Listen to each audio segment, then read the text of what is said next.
Hey guys, it's Rudy again, just here to share with you guys some of my processes through the awakening, and hopefully it's helpful to you guys. Today, we're going to be talking about astral projection. Now, I feel a lot of people, when they share techniques of astral projection, it's not always going to work for everyone.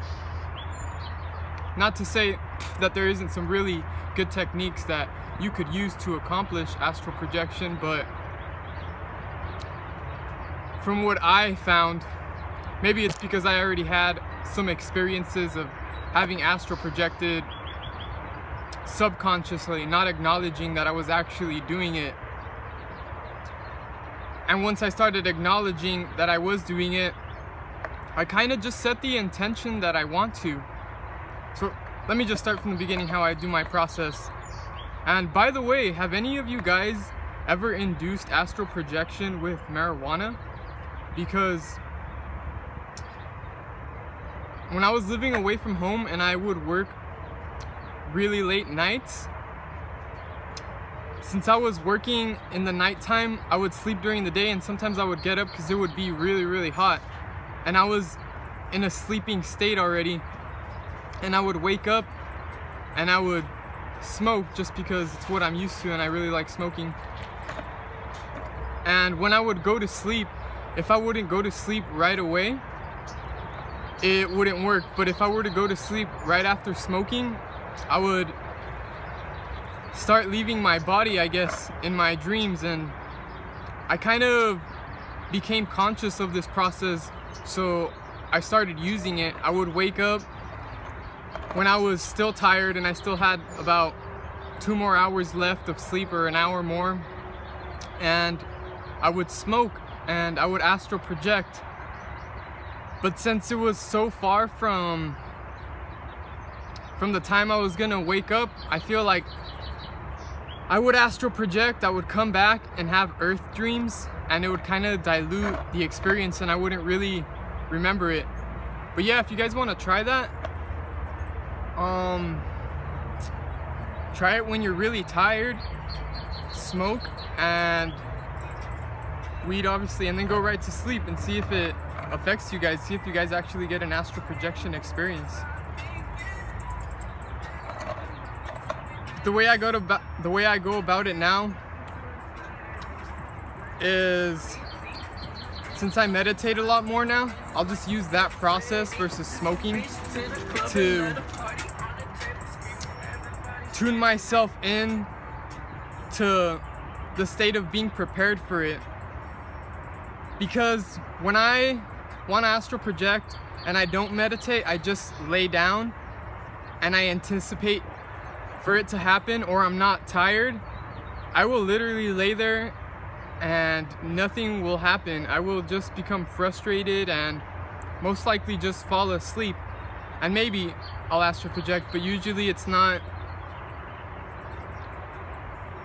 100% when I do it that way.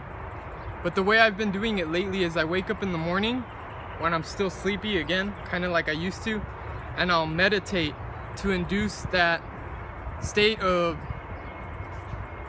relaxation and trance. So when I do lay down, it's not such a long process from when I lay down to when I start astral projecting. It's maybe like a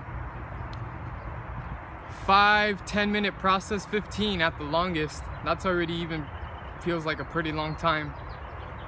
But see, because when I'm meditating, I'm putting myself in a state where I'm no longer gonna go into a dream type of reality, because I've been meditating, and in my meditation I've been coming across all those thoughts that I would have if I laid down. You know, when you lay down to go to sleep, you start thinking a lot, you start perceiving, imagining a lot of things that you'd like to accomplish or do, or that you have done and excite you. But when you do your meditative process first, if you do a small meditation to just relax you before you lay down, before you attempt the astral projection, it'll be like you skip the steps that you would have had to take while laying there, which for me is a lot harder, because I don't like laying there for a long time. It gets me antsy and anxious, and I feel like I have to move. That's why I feel like sitting down with my legs crossed, I'm meditating for my type of meditation, because meditation could be in many forms. If anything, you should give the definition of how meditation is, how you would go about to do these ceremonial practice on a regular basis, these meditations. It doesn't always have to be in a sitting stance, but for me, I enjoy that because I'll actually get fatigued after a while, and my back gets a little sore, and I feel like I have to lay down or something in order to continue the process. Or sometimes, you know, I get over it and I stop feeling the soreness in my back, and I can go on for a pretty long time during my meditation. But I always expected myself to learn how to astral project during me sitting down in that meditational state, but I was just giving myself an expectation of the way it had to be. And the first time I did this consciously, if you guys checked out that video, I was doing a meditation and I was wondering to myself, when am I gonna get to actually astral project? And I don't know, I just accepted that I didn't know how it was gonna go about, and if anything, it should happen to me when I'm relaxed, and I'm never truly 100% relaxed when I'm sitting in that position of that meditated, you know, crossing your legs. It's comfortable, but it can get uncomfortable after a while. So I just thought to myself, why don't I just lay down? Why do I think that I have to be sitting here in this meditation pose all Buddha-like and accomplish my enlightenment that way? And it was true, I didn't have to go about it that way, because I realized that I laid down, and since I was already into my meditation, the process became a lot faster. And this is key right here. A lot of people tell you to try to imagine certain things, try to imagine some sort of process, but for me, the key is, and I hope this works for you guys, because then I'm just telling you guys that it's as easy as taking your own process. It's as easy as letting go, because that's all I do. I let go. I try not to understand the process. I try not to control it. I just try and write it. And it's worked for me that way, because every time I feel I try to control it, or I try to understand it during the process versus reflecting on it after the process, it just starts going in a direction that I might get into a deep trance in another part of conscious state of my brain, and it's amazing to explore that as well, but I don't accomplish the astral projection. I just feel like it's such a revealing process that it takes time. I'm sorry, a revealing process. It's such a specific process. It takes time to actually observe exactly everything that's happening, every step that's been taken in order to accomplish that state. And I feel like it really is truly different for everybody, because we're all different, and different techniques are gonna apply to different people. So try to explore your own method of astral projecting and see if it works for you guys. Remember, nothing is set in stone, so not a lot of things that people say are exactly how they have to be. But from what I've heard, the actual mechanics of what is actually happening versus what you're perceiving of happening is a flower. I don't know if this is a lotus flower, correct me if you guys know, but a lotus flower rises out of your heart and it opens up, and in that opening stage is where you begin to travel out of the flower, your consciousness, your soul, your oneness, whatever you want to call it. That's how you actually mechanically travel out of. And then when you come back, you land back in the flower, and the flower closes up, goes back into your heart, and there it is. And also, if you guys are new to astral projection, there's this thing, Ryan Cooper calls it bouncing. I like the term because it kind of does feel like you just